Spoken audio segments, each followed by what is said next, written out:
and welcome back to Chatty AF, the anime feminist podcast, and our revolutionary girl Utena Watchalong. My name is Vrai. I'm the daily operations manager here at Anifem, and with me, as always, are Chiaki and Sai. Okay, so hey y'all, I've descended from the battle arena to come and say hi. My name is Sai, and I'm an editor here at Anime Feminist. And you can find me online at pixelatedlenses on most platforms. And I'm Chiaki Hirai, one of the editors for Anifem. I've decided to truncate this section to just say, go visit my socials at terrible.moe. Which is a really, really good URL. It's superb. All right, so this time around, we are covering episodes 21 through 27 of Utena. That's the end of the Black Rose arc and the very beginning of the End of the World or Akio Ohtori arc.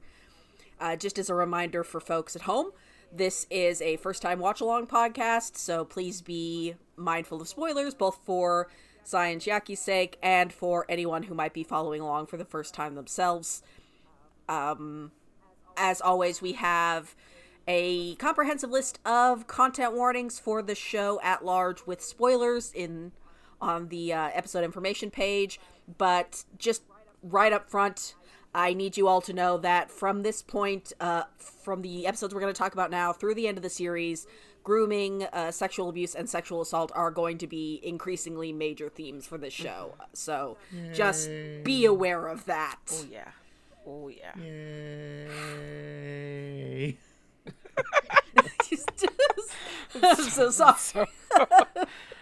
Yeah, it sure is prevalent. Woo. Mm-hmm. Wow.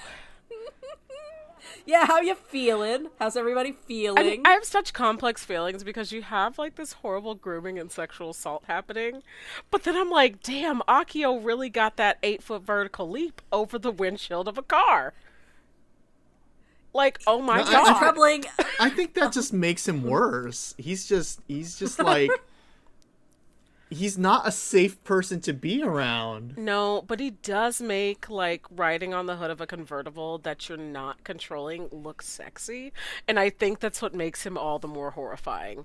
Because, like, how did he get a driver's license when he does that? Mm-hmm. Yeah, the trouble with Akio, one of the many troubles with Akio, is that he's very hot. He's very hot, and he's got Jirota Kosogi's voice. Oh my god. And that's doing a lot of the lifting. Oh my god, like the high school version of me inside. Oh, the fraughtness, the problematic love I have for him. But then I'm like, oh, he's a very bad man. Very bad man. Yeah, and I kind of think it's one of the brilliant things about the show that it threads that so brilliantly. Like, no, you totally get, like, as a former teenager who consistently got crushes on teachers, no, you nailed it. But also, he's terrible. Oh, he's the worst. The worst. Mm-hmm. I can't believe that Utena invented ghostwriting the whip. Oh my god, it did! That's right, you are a car girl who likes car anime. So the new arc must be very exciting for you. This isn't even a car thing. This is a rap thing. This is a Bay Area rap thing. Yeah. Yeah, get with the times, Vrai. Come on. I'm too white and too East Coast. Oh my god. Yeah, no, I mean, like, it's definitely ramping up. Like, the start of this arc was like, okay, and now I'm just like, oh, okay. And I'm just like, where's the school counselor? God, where's the school counselor? I think Akio just fired him or her. Yeah, like, this is like, I'm just like, what are the normal kids experiencing? Like, are they just like, sure, some weird stuff happening around the school? Like, I was out last night, and Mickey pulled a sword out of his sister's chest one day, and then she pulled she pulled some mess and fell off a building. Wow, it's just wild. This whole show is wild. It's escalating, and it's so good. It's so good. There are no normal children in this show. There's just time bombs waiting to go off, which is, I suppose, the essence of adolescence. Yeah. But it's good. I knew this episode was going to be slightly awkward to split because there's too much in Black Rose to go to put it all in one episode. But once you get into the Akio shit, you really don't want to talk about anything else. Oh yeah, but I do. Is this why Black Rose Saga is considered like filler? Well, I mean, perhaps subconsciously. I think it's people miss. I think truly what it is that technically, you know, everybody loses their memories of what happened at the end of this arc. And so people are like, oh, so it didn't matter. No, it's super, I can conclusively say, after having seen this arc, if you think the Black Rose arc is filler, I think you really need to evaluate your thoughts and your feelings, because it's very essential viewing. Yeah, so let's go over the last few episodes that we didn't get to last time. First, we have before we get to the grand finale, we have Keiko's episode, and she is one of Nanami's lackeys. And this, I don't know about y'all, this was the first time that I had seen a show do the, hey, what about that rando background character? What's her deal? They sure did. Gambit. They sure did, and it's just like, wow, this child is so sad. Like, wow. Oh, this child's got some trauma. Yeah, this was the first duel where I was like, no, she should have won. Yeah. Mm-hmm. Yeah? Yeah, I'm with you on that. Yeah. Yeah. You're rooting for her? I mean, you believe in her? Feel like... I believe in her. I feel like she just deserves so much more. And, I mean, Nanami is a lot to put up with. Like, let's be real. I, you know, as a high school educator, I do believe that all students matter. But if I had to deal with a Nanami on a daily basis, I would want a sword fight. She's like, she is about the distillation of all the worst things about a 13-year-old. She sure is. And like, I mean, there's 2 people dedicated to her. Yeah, and she's great. She's great. She's like, Nanami is a fun character, but it was really interesting to see Keiko like wrestle with this intense jealousy of like, I am so ignored and I'm just here, but like I have my own internal life and I have my own existence. I really liked it. Yeah, as you know, doing the seasonal grind and then going back to watch older shows like this, I keep coming back to, man, these are things you can only do when a show has more than one core to breathe. Because I think a lot of shows, when they try to do into this like jealousy and social social hierarchy manipulation between girls and adolescent girls, I think it can come across as representational, like, oh, you know how girls are, they're fighting and backstabbing. But like, this show has spent 20 episodes, you know, exploring a lot of different kinds of relationships between girls. And so this is just, it's what we talk about with representation all the time. This is one of many, not the thing that girls do. And I think that really makes it a lot richer. It makes me sad. It really does. Like it, you know, yeah, I couldn't imagine like a modern series with 12 episodes having any time to delve into anything like this. It's just not feasible. It's not realistic. But I really liked it. And it really drives home. I think this one, more than any of the other Black Rose duels, really drives home that for each of these duelists, it's not really about the other person. Like, they think it is. Maybe they even sincerely think it is. But it's not. It's about his sword, man. What does that sword do? It absolutely is about the sword. It's always about that sword. Yeah, I will say it would have been nice if Keiko had actually won, but like I know why that can't have happened. I just want justice for Keiko. There should be like this should have gone to civil court. Yeah. Right. Small claims. Yeah. No, I believe in this. We can parse out ownership of shitty teenage boys. Oh God. And boy, are there some shitty teenage boys in this show. Yeah, let's unpack Mikage. Okay. We didn't do that at all this episode, or last episode. So, yeah, let's do that. Wow. Mikage was also justified, but also fuck him. I was gonna say, no, he's not justified. Fuck this guy. I also, side note, I really love that in his backstory episode, that little, like, Windows 98 hand kept pointing out the symbology. Very funny. Very funny. Incredibly funny. It's my favorite thing. But fuck this guy. Fuck him. Oh no, I'm gonna have to defend my sad boy. Okay, No. let's hear that defense, Vrai. Let's hear that defense. No, well, here's the thing. Everyone's already dead. Well, they're not dead, but they're not moving either. So. Okay. Okay. This is some very tepid defense starting out.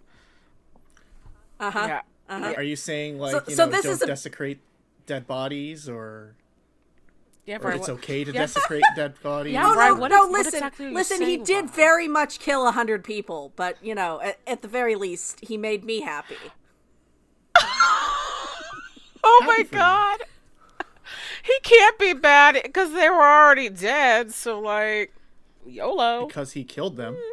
Yeah, Vrai. Listen. Vrai, like, I feel like I know you well, but dude, come on. Come on. Were those boys really real anyway? They were before they died. I mean, they sucked, but they were real. Yeah, Vrai.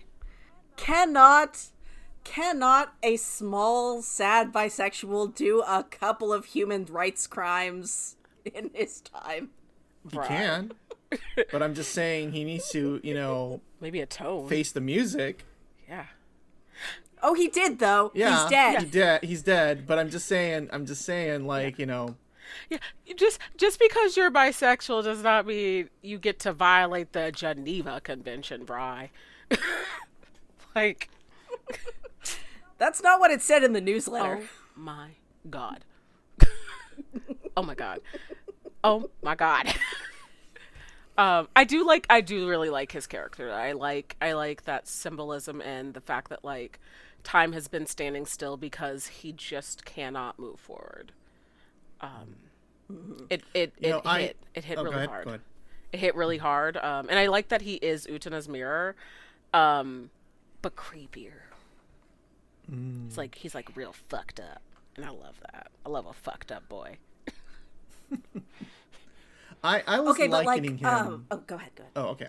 I was likening him to, like, that high school teacher who peaked in high school. Yeah. Oh my god, Mikage super Like- peaked in high school. He's like super cool when you look at him, and when you're like a teen, you're like, wow, this guy is so cool. And then you, like, grow up like 10-20 years from then, and you look back and go, like, man, that guy was like 20 years older than us. And he really wanted to be our friend. That's a little weird.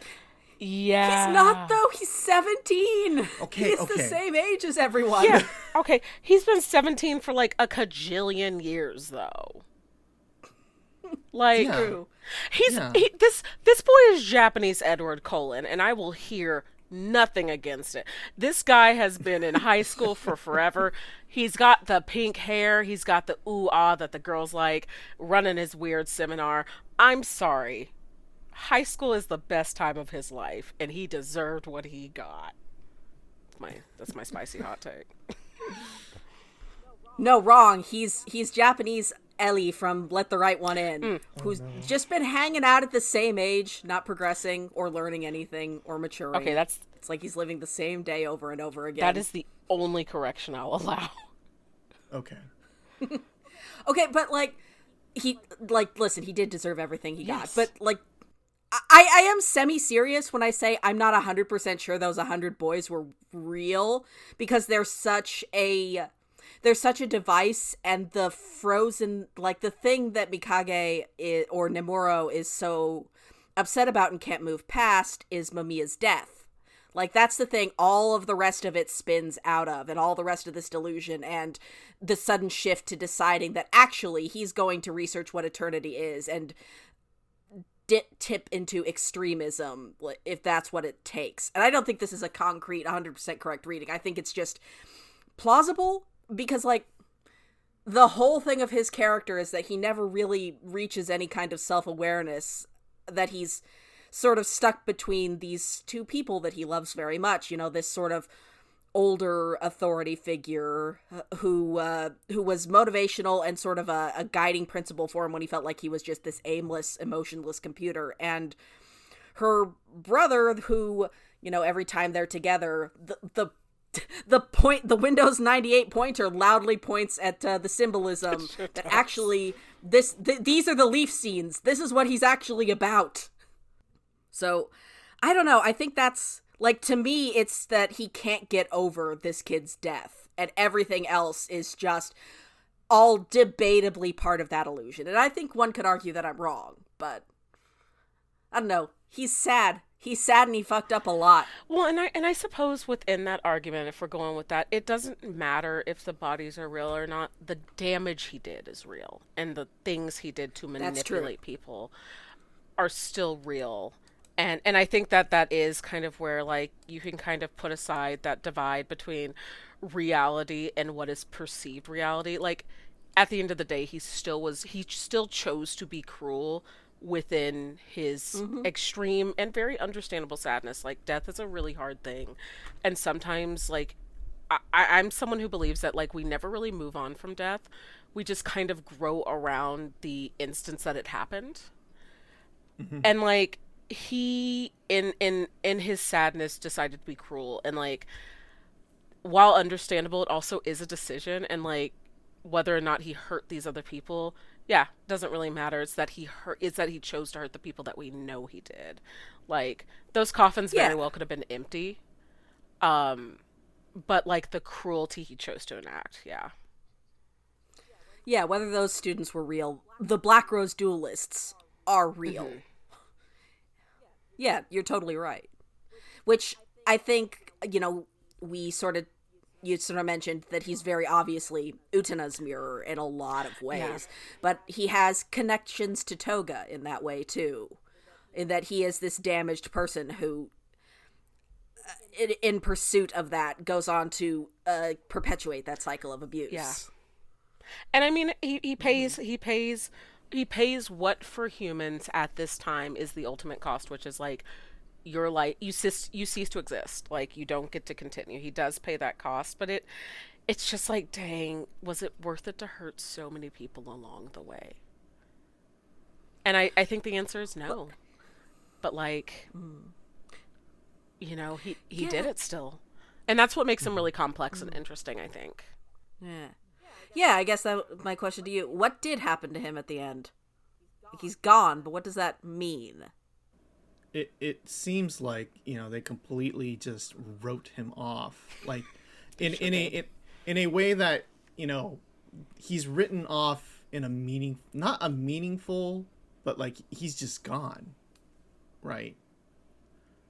He's not acknowledged. He's completely missing from everyone and everywhere. So I do wonder, like, he hurt people, but did it actually matter in the sense of, you know, are people still there to reflect on the hurt that he caused? Aside from the viewer. He's meaningful to the viewer. But not meaningful to the world. Yeah, like, do the duelists he tormented sort of retain that soul searching that they went through, even if they don't remember why it happened, is an interesting question. I think that there is a certain amount of, I just learned this word the other day. I think it's the word sonder. And sonder is like, it's like the feeling of realizing that everyone has a life fulfilled. And, like, but, like, a life fulfilled by their own path, and, like, everyone is living their own existence. And I think that's kind of what this leaves us with, is this feeling of, like, we know that these characters are not going to remember this, but we can never forget this. And, like, it does impact how you view every single character going forward. Like, you cannot, unless you're a goofy goober and you skipped this arc, like, it permanently affects how you view this show. And I think that's the real impact, and that's kind of what actually is important, is that, like, you, the viewer, can never forget that this happened. And so as these characters are, like, moving through their lives, you're like, oh, I remember when this horrible thing happened to you, and while you don't, you're still behaving with that impact, even if you don't consciously remember it. Yeah. Always going to be looking at Keiko. Oh, God. Yeah. I do. So I can't read all of this because it is intensely spoilery, but in light of that, I do want to read you a little bit of the director commentary from this last episode, because I think you might find it interesting. So he starts out talking about how the original version of that final scene with Akio on the phone was him talking to, the older Tokiko, and telling her that, it's finally time for you to come pick up this loser, and essentially that he would be released from the illusion that he's been frozen in. And he decided that wasn't really working, and he kept rewriting this scene up till right before it needed to be finalized. And so the way it finally ended up in the version that it was, I tried making the person on the other end of the phone line Mikage himself. The path you must take is no longer prepared for you. Now graduate from this place. Those who reject that place are, conversely, rejected by it as well. This is the nature of systems. The moment you reject them, you're forced to realize that they're the very ground you're standing on. Mikage noticed the trick behind the system, and he hurriedly attempted revisions. But the adult who'd created the system just said, "Let's not," and unilaterally brought the curtain down. The system of illusion was finished. Mikage could no longer exist there. That's why he disappeared from the memories of those who'd interacted with him. People's happiness or unhappiness shouldn't be determined by struggles over the device called the Rose Bride. I like that. Yeah. Ikuhara loves to talk about systems. If you ever recover from this podcast, and we do get to talk about Yurikuma, it's just him hurriedly trying to boil that down and stuff it into 12 episodes. Wait, I don't know what you mean if I ever recover, because my hunger for more of this guy's work is immense. I want to go to the Golden Corral of Ikuhara works. Feed me more. I'm ready. I'm saying that now, not knowing how this show is going to end and how wrecked I'm potentially going to be. So, here's to future me. Hooray! Yay! All right, so I think just for time's sake, we had best move on to our next set of episodes, starting officially with the end of the world, or the "Oh sweetie, you almost got it" arc, as I quietly call it to myself. Yeah, where we meditate on the subject that kind of started with Mikage, of what does it mean to become an adult. And I think I'm going to need to check in with y'all every episode going here on out. How's Anthy doing? Woo! I mean, she's becoming more of a person, but also... Happy for her. But also... Yeah, I love that, she laughed, but also when Akio looked at her like he was gonna hurt her, I was like, oh, maybe I didn't love that she laughed. And, I love that she's becoming a more full-fledged human. But also, I have big fears for her. And those fears are, oh no, my sweet child's gonna get hurt. Anthy needs to run. Far. She needs to run real far. Far away. I'm also a little, I'm confused by her. A lot. I'm not sure what the heck is going on with her half the time at this point. Because she seems to be everywhere and anywhere at the same time. Yeah. In a universe that defies logic to a certain extent, she is the most that. Yeah, I find she's.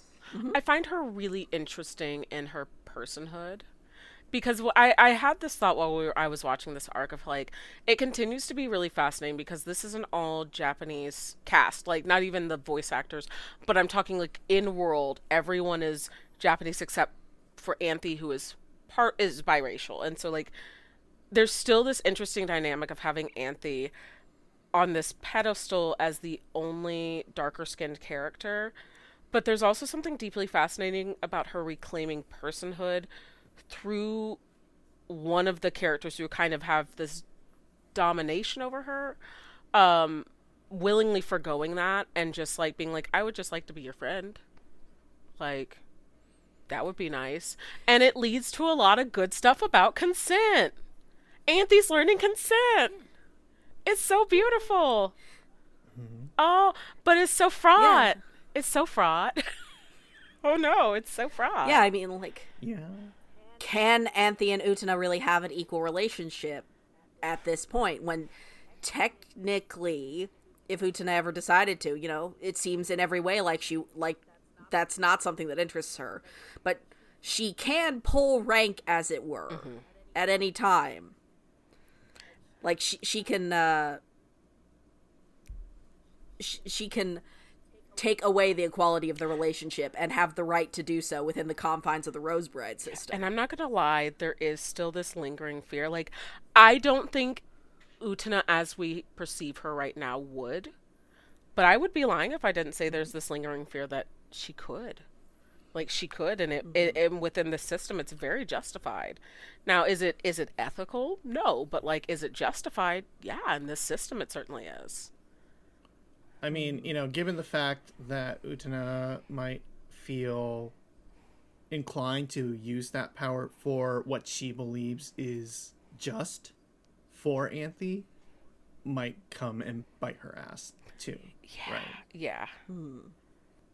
I guess proactive do you see Anthy as being? Because, like, clearly she is instrumental in upholding, we've seen at this point, some of the machinations that Akio has going on in the background. Mm-hmm. You know, whether that's being an illusion of Miki's new mother or acting as Mamiya, and presumably other things also. I think Anthy is in this really interesting place where she's being torn between upholding a system because it's kind of all she knows, but also, like, she makes the choice to throw herself in front of Utena. She makes that decision. Mm-hmm. And, like, that is a really powerful, like, I got up and you would have thought a touchdown happened, because I was like, oh my god, Utena, Anthy, yeah, because like she makes that choice to do that. And, like, by all means, did not have to. That is not within her role. Like, standing there looking pretty, holding a sword in that cleavage, that's her role, right? Like, that is kind of what has been laid out by the structure of the system. And she throws herself bodily and is like, no, not my Utena. And so it's really complex in a very human way, because I think this is something that is not uncommon when it comes to people who have survived sexual assault, have survived really horrific, traumatizing situations that involve bodily, the taking of bodily autonomy, right? Is that you kind of, you're torn, right? Like, there's this kind of inner fight of regaining your autonomy within a system that does not necessarily want that for you. But also discovering what it means to have autonomy in the wake of surviving something. And it's I see that a lot in Anthy, of, like, she is fighting to figure herself out, but she's still locked within the system. So how do you kind of do that? We do get a little tiny glimpse here of, like, it's blink and you missed it. I don't know if you two noted it, but Anthy sort of briefly having a flashback of herself as a little kid, her and Akio, and saying, you know, it's us against the world. Mm-hmm. I don't like Akio. That dude can go. He can run his car off a cliff. He will. He's terrible. It's horrible. He will, driving like that on the hood. I mean, every time he flips over it, I'm just like, this fucking guy. This fucking guy thinking he's hot shit. Driving his convertible. How does he even have a license? He's not 20. Wait, isn't he? He's older than Oh god, he is older than that. I forgot he's not a high school student. Gross. Nope. I mean, that's part of the reason why everything is so, like, that adds the extra ski factor and everything, in Akio being, like, the only adult in this entire series. Akio, bro. Ew, gross. Nasty. I hate it. Ew. Yeah. Ew, ew, ew, ew. Ew. Oh, God. Yeah. Nasty yeah, the man. car. How you feel about the car? It's a nice car. It's a very shiny car. It is, okay. I have to ask, are the cars a euphemism for the gayest scenes ever? Because every time Akio's in this car, it's man pecs out, it's glistening, it's hair in the wind, and it feels very queer-coded. It feels... I will go so far as to say that it's slightly more than coded. I don't know if you noticed the end of the episode where with Akio and Toga just rolling around on some sheets in places. I sure noticed it, Vrai. And I was like, woo, there is no heterosexual explanation for this. Nope. Like, wow. Yeah. They pulled out the Egyptian cotton for this one. Like, Oh, woo, oh my God. This is so sexual. I'm so uncomfortable. Cause like, Yeah, and it's only... like Akio also pulling people back into his machination. Stop it, you bad man. Let them be free of the duels. Stop it. Yeah, are you beginning to see why I feel sort of sad about Saionji, even though he's a dickweed who deserves to have terrible things happen to him? Oh my repeatedly? God, he gets pulled back in.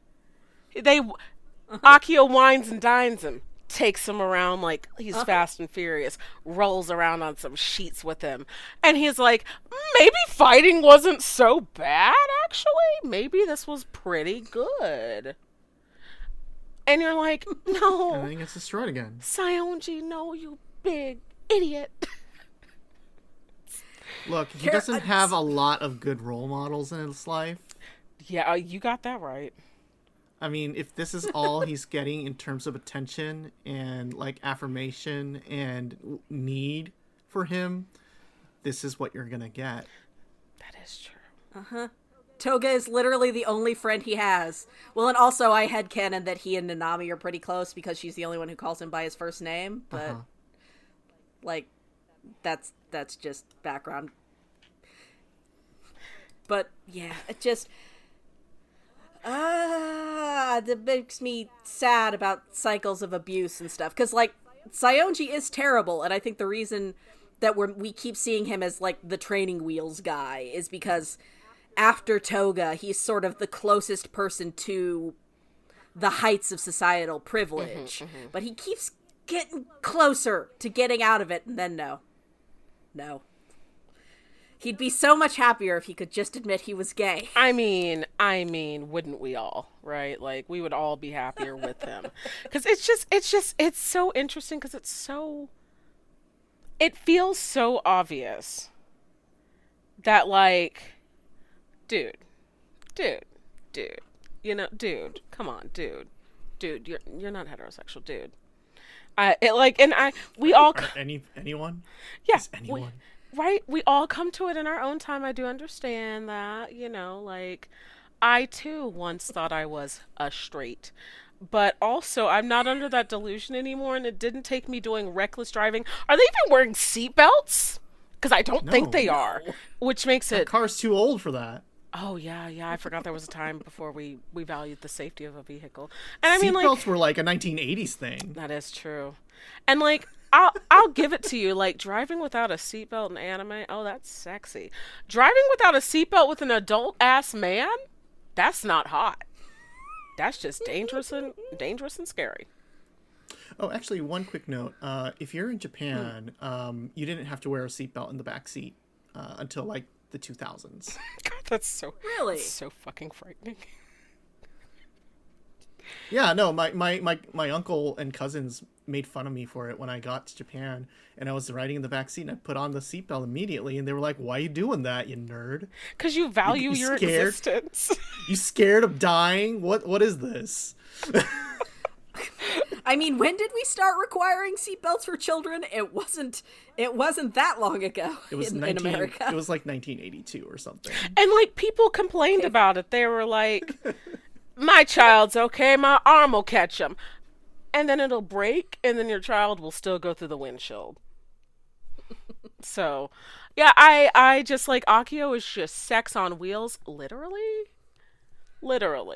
And I don't like it. I also didn't like that he pulled he got Mickey and Kozue in, and I was like, I don't like them being in this car. This is bad. Mm-hmm. It's very bad. It's very bad. These children, especially meeting with Kozue. Oh yeah, these children don't need a taste of sex to exist in this world. Let them retain some of childhood. Yeah, I like with Kozue, I have to stop and pull the podcast over for a detour. That episode makes a reference to Daddy Longlegs, which are either of you familiar with that? Yes. No. Oh. Is this an internet thing? No, it's an old young adult fiction thing. Oh, okay. Because I was like, why are they talking about the creature in nature?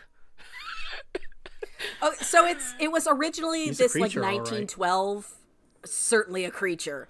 He's got legs. Okay, so it's from 1912, which means it's definitely gonna be fucked up.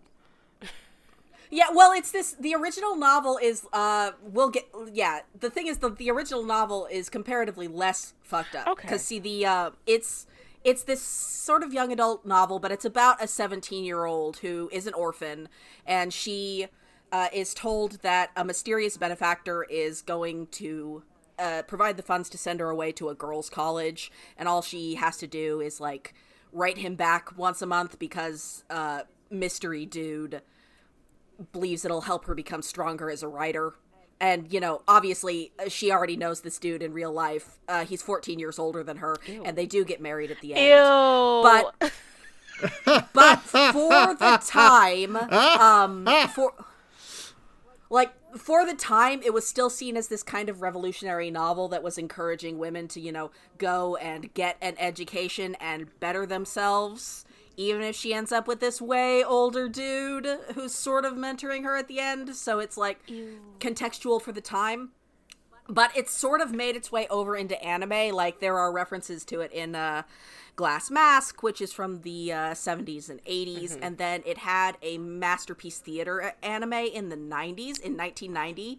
Which I think might be why Utena, the version that specifically Utena is mad at. Because in that version, she wasn't 17 and going to college. In the version, the Masterpiece Theater anime version, she goes from 14 to 17, and they still get married at the end. Ew. Just for like reference sake, yeah, Daddy Longlegs is like a very common story for young girls to read in Japan back when I was like growing up, maybe around 90s or so. So it was like a very everyone who was a girl, and you know some boys too, pretty much knew about that story. Okay, because like I said, I was like, why are they referencing the little critter? It's kind of like Little House on the Prairie reading for Japanese kids. Yeah. Okay. Same with like Heidi of the Alps. Anne of Green Gables. Gables. Yeah. Okay. Mm-hmm. So yeah, it's specifically referencing a story about a handsome, beneficent older man who turns out to be your one true love. But actually, it's just Akio. Surprise!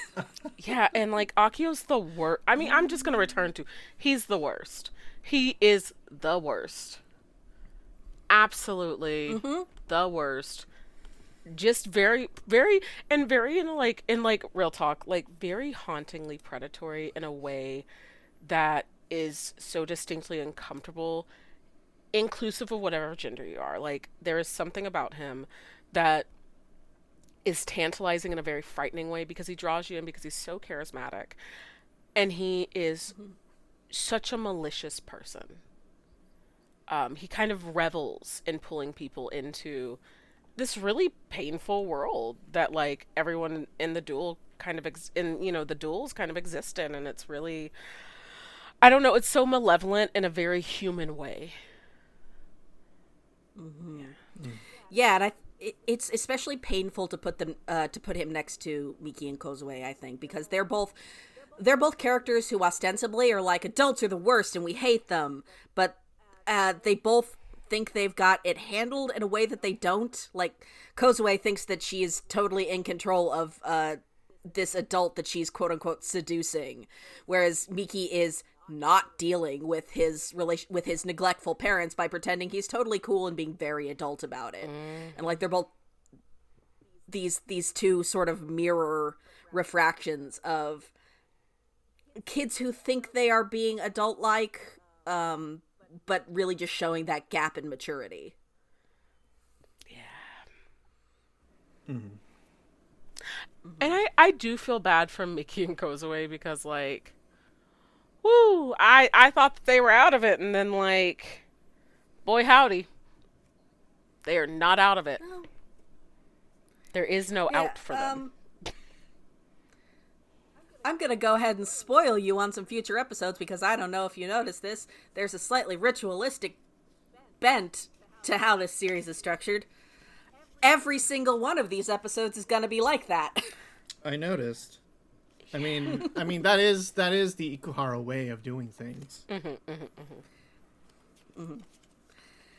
Yeah, like you mentioned the new different sword pulling Sai, but that's the biggest change with these duels is that Anthy or Utena is no longer taking somebody's sword out of Anthy. Like, Anthy is we have consensual sword drawing. It's great. Everybody. I did the first time I saw it, I was like, oh my god, Anthy's a consensual sheath. And then I was like, maybe I should rephrase that in the way of given the nature of the show. Maybe that should be rephrased. But like, she is consenting to this engagement. And that's I mean, dare I say that's revolutionary. Girl. Yes, it is. It is. And it's shocking. Like, I was like, whoa, let me rewind Crunchyroll. Because it's kind of jarring because, like, you don't expect it. But she's consenting, and it feels good. Yay, consent. Yeah, they're like those drawing sequences I really am very fond of. Like, they feel genuinely intimate, even if they're very, theatrical and exaggerated. It feels like mutual trust. Like, whereas before, like, Anthy was just kind of trusting Utena to use her in a, the least brutal way. Now it feels like there's a conversation of, like, we are in this together. And that is a big dynamic. And I mean, like, I don't think that they're still at a point where they can't have a relationship that is completely 100%, each of us are fully invested because of the nature of Anthy's trauma. But this is the foundation of a change. This is the foundation of them being in kind of in unison and in conversation with the way Anthy has been treated. And, like, how do we not reshape that, but how do we move through that as a pair with that in mind to build a better relationship? And then there's fucking Akio just waiting in the wings like, you thought you could have a good life? You thought? Wrong.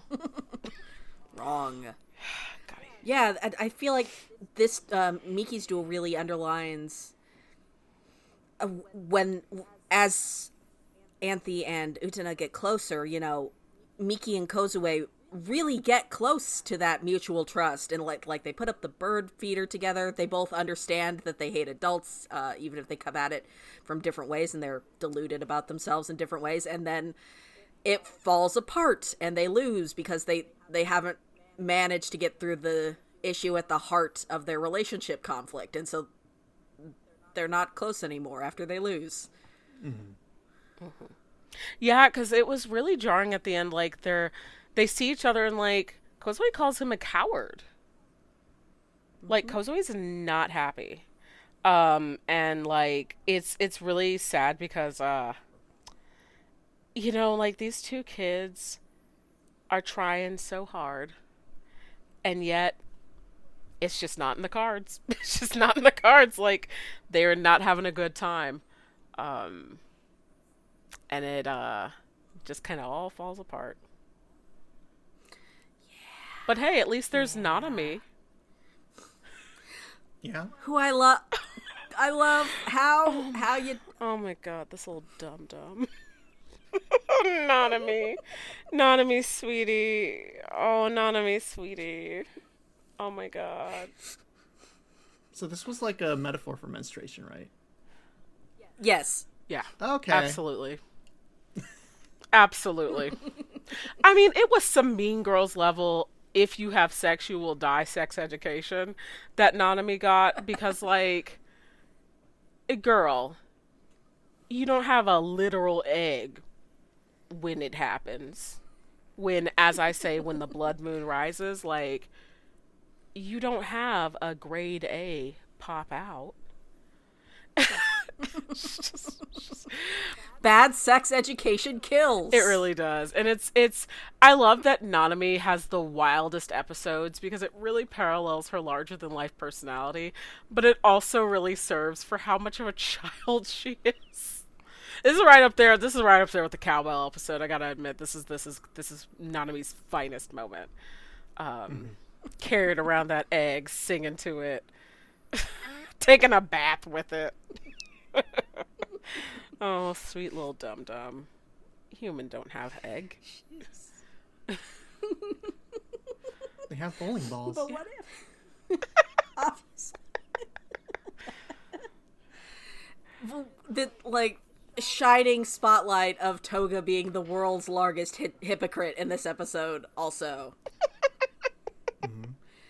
Lecturing his sister about the importance of heterosexuality. Ugh. Gross. I just like I really love that Nanami brought some levity, because this was a lot to take in this arc, because, like, woo, yikes, everybody needs therapy. Nanami is so important. She is so important. And also, she's only in the anime. What? Which is why the other versions aren't as good. Yeah, okay. Nanami is quintessential to this anime. Like, Nanami is necessary. How do you do this show without Nanami? Yeah. Where am I gonna get Nanami being afraid when those three boys eat some egg? And they're like, delicious. And Nanami's just like, my son! Like, where am I gonna get that? Yeah. Quality. Nanami and the army of farm animals who are also all named Nanami. I feel so bad because this keeps happening to her. And I'm like, could we choose a different name for some of these animals, please? Now, you're sure this is all on accident? You're sure that that's a thing that's happening? Accidentally. Every time. No, I do think it's very intentional. It's very funny. I see a cow, and I just think, Nanami. I see a chicken, Nanami. Yeah. An elephant, Nanami. I was Nanami. knitting this red sweater, just happened to be out here in the cow fields. The funniest. The timing just worked out. The funniest. Shout out to Kousty and Dior. Yeah. My, Gucci and Hufbana. my personal... Oh my god. Yeah, I guess the only character we haven't really talked about is because he keeps being in the background of places, partly because, as I mentioned last time, his voice actor was out sick for a good long while. But I want to know if you have thoughts on Toga, because he's also a lot. I keep forgetting. And he's sort of the most opaque of the student council members. Sure is. I also keep forgetting he's there because there's just so much happening. There's so much happening. But also, he was in the car with his beautiful hair, too. Just... Every time he shows up, I'm just like, oh, what is he going to say now? What am I going to be frustrated at now? And he does not disappoint. Oh, he super doesn't. Every time. Every time. Every time he opens his mouth. Just sucks. Mm-hmm. He is like the epitome of teens who think that they're running the system. He is going to tell you about the game. Yeah. He really is. I had the thought while watching, I was like, maybe he's an asshole, maybe it's Maybelline, because, like, this guy, I mean, Akio's a whole level of suck, but this guy just sucks. He just sucks. Something that's going to make Toga kind of frustrated to talk about, and I'm going to go ahead and spoil this for you now in vague terms. He's the only student council member we don't really get any backstory for outside the coffin scenes, unless you count the movie, which people debate. Okay. Okay, that's fascinating. Yeah, because I feel like he's got some complexity to him, like, who hurt him when he was a child? But, like, I have no clue. I just know, he needs an attitude adjustment. 'Cause he's, much like Britney Spears' song, Toxic, he's toxic and I'm slipping under. 'Cause he's full of bullshit. He's a bad boy. Yeah, no, I would just say that, it's the system. It's the system that makes him bad. But also, he's just a shitty person. Because there are people out there who went through the same system and didn't turn out as bad. Exactly. He's just a bad boy. I mean, and I shouldn't say he's just bad, because when you're operating in a system that features cycles of abuse, like, you're not inherently bad for being the abused or the abuser. Like, it does, I do think there comes a point where, like, you are engaging in that system and doing bad, but I think it's also more complex than good and evil or good and bad, right? And I think Yep. to take this show and say, like, oh, these characters are just straight up evil. Even Akio, I don't know, is straight up evil. I think it's complex, and his maliciousness is really horrific, but I think I don't know the full story, and I think there's something bigger going on. I would say, like, with Toga, I think he's just being enabled. Yeah. Right. That is the big thing. He got in that car, and that car was a sin wagon. Yeah, the only authority figure in his life is the one who is validating all of the worst traits in him. Sure is. And he doesn't have anybody else who's a modulating influence on him. Like, Nanami and Saionji both love him, but he, at this point in his life, does not respect their opinion, clearly. Yeah. Mm-hmm. And that makes me a little sad for him, but also he sucks. He really does. He really does. No, it's all very interesting, and I continue to find myself getting more and more invested in this show as we're going on. I know we don't have a lot of it left, which makes me so sad. Cause I'm really genuinely like, wow, this is really good. Mm-hmm. Yeah. That makes me so happy. Yeah. I feel sad that, like, I've missed out on something that now I understand now why people like this show so much. I really genuinely do, and that feels really wonderful to, like, have that insider knowledge now and be like, I get it. Yeah. Now, I do want to reiterate to all y'all out there, like, you need to watch the Black Rose arc. It's okay to be wrong. It's okay. Wow. It's okay to be wrong.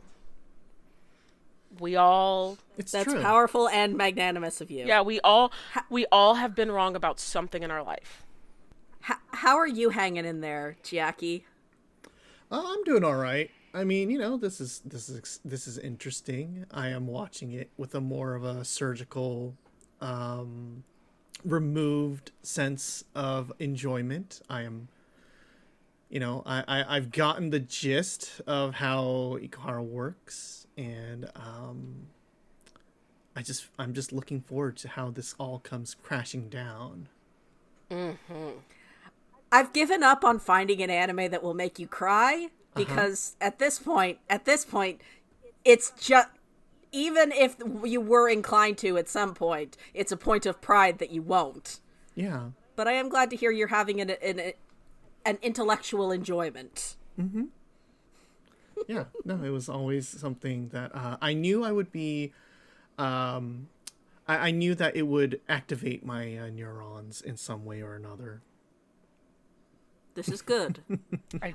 Put that on the box. Genuinely love that. Activates the neurons. Genuinely love Well, now that we know that long COVID is causing brain bleeding, perhaps this is the cure that we need. I don't know if I want to watch this with brain fog, though. Oh my god. If you watched Utena with brain fog, it would feel so unreal. Yeah, maybe don't watch this with brain fog. Let your brain recover. Watch something nice and sweet like Keijo. You know. something chill. Something wholesome. Yeah. I'm just gonna smoke, a blunt and go play Robert Yang's Stick Shift instead of if I had that kind of issue going on, I wouldn't be watching the Apocalypse Saga. I would be playing Stick Shift. You know what? Yeah, well, I think we can close. I think we can close on that beautiful recommendation. Unless, were there any last thoughts either of y'all wanted to touch on that we didn't get to in this weird, wide-ranging discussion? I just want everyone to be okay. But, I think my wish is not going to come true right now. Do you want Akio to be okay? I mean, I would be okay with him falling down the Grand Canyon okay. Is that fall down those stairs? Yeah, just like... I would love for Utena... No, I want for Anthy to trip him. And then he, falls down the stairs, and there's, goofy tuba music playing as he falls. And it's very mortifying. Mm-hmm. Yeah. Oh, I will say one thing I'm so happy about. I'm glad that they finally installed an elevator. Oh my god! The way I was like, fucking finally some accessibility in this. It's like we are following some ADA. Because the 1,000 stairs were not it. They were not it. That looks so exhausting. Oh my god. And I'm just imagining Utena walking up them and the song has to play 3 or 4 times because it just takes forever to walk up those stairs. No, they're very long. Yeah, and they put in that elevator. Now the elevator, it's not OSHA compliant. It is just a platform. No.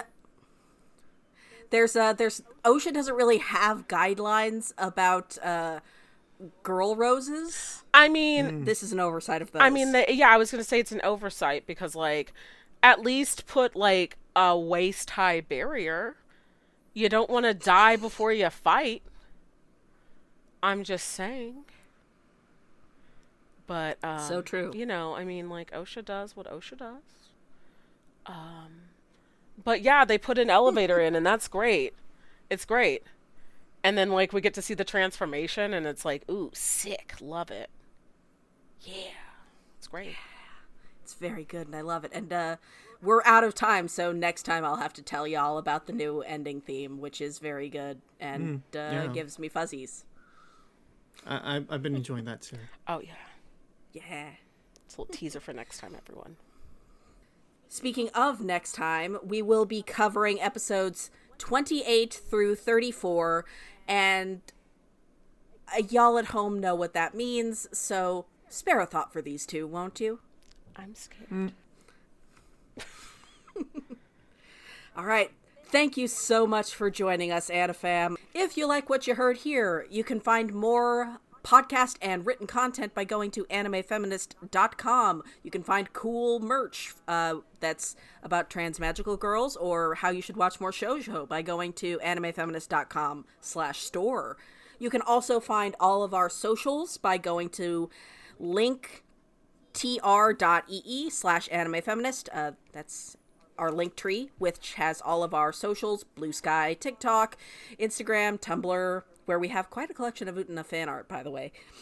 But if you really want to help us out, please consider tossing $1 a month over on our Patreon, patreon.com/animefeminist, or our Ko-fi, ko-fi.com/animefeminist, because those are the things that allow us to pay our transcriptionists. And honestly, we'd like to start paying our podcasters as well, because it's, these are a lot of work and we love to do them, but also we all have day jobs and we're very tired. Thank you so much, AnaFam. Take care of yourselves, and remember to take even better care of your eggs. Meet you in the convertible next time.